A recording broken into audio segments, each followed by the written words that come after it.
Hello everyone. ये कहानी एक माँ और उसकी 10 साल की बेटी और एक डरावनी गुड़िया की है। तो उम्मीद करते हैं कि आपको इस कहानी में मजा आएगा। तो चलिए हम चालू करते हैं।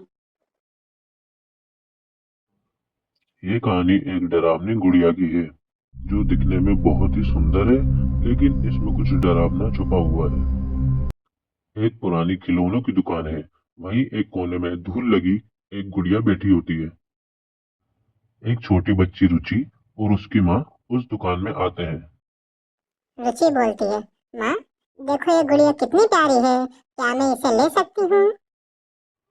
दुकानदार बोलता है, बेटा ये गुड़िया बहुत पुरानी है, इसे सालों से किसी ने नहीं लिया, ये सालों से यहीं रखी हुई है। माँ को गुड़िया अजीब लगती है, लेकिन रुचि जिद कर रही होती है तो माँ गुड़िया ले देती है। गुड़िया के घर आते ही अजीब घटनाएं होने लगती हैं। रुचि कमरे में सो रही होती है और अचानक गुड़िया घूमने लगती है। एक हल्की हंसी सुनाई देती है। रुचि डरते हुए बोलती है, कौन है? वे चारों तरफ देखती है पर उसे कोई नहीं दिखता।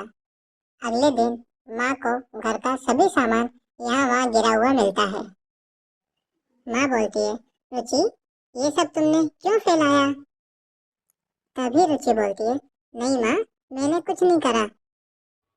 तभी गुड़िया अचानक यहाँ वहाँ घूमने लगती है, पर कोई ध्यान नहीं देता और सभी सोने चले जाते हैं। फिर कुछ डरावनी आवाज आती है। रात में रुचि जागती है और उसे महसूस होता है उसके पास कोई है। रुचि गुड़िया को देखती है और गुड़िया फर्श पर घूम रही होती है। तभी रुचि डर जाती है और चिल्लाकर अपनी माँ को बुलाती है। तभी माँ जल्दी से आती है और जब तक गुड़िया घूमना बंद कर देती है। तभी रुचि माँ को सब बातें बताती है, लेकिन माँ रुचि की बात पे भरोसा नहीं करती। तभी अचानक दरवाजे के बंद और चालू होने की आवाजें आने लगती हैं। तभी गुड़िया अचानक घूमने लगती है और बोलती है, अरे तुम लोगों ने मुझे जगा दिया, अब मैं तुम्हारे साथ ही रहूंगी। अचानक गुड़िया हवा में उड़ने लगती है।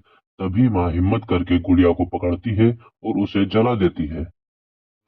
गुड़िया के जलते ही एक डरावनी भयानक आवाज आती है और सब कुछ शांत हो जाता है। गुड़िया जल तो चुकी थी, लेकिन सच में गुड़िया खत्म हुई होगी।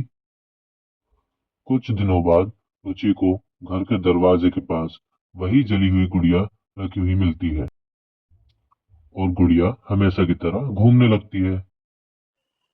Thank you so much for watching this story. अगर आपको स्टोरी पसंद आई हो तो वीडियो को लाइक करना, चैनल को सब्सक्राइब करना मत भूलना।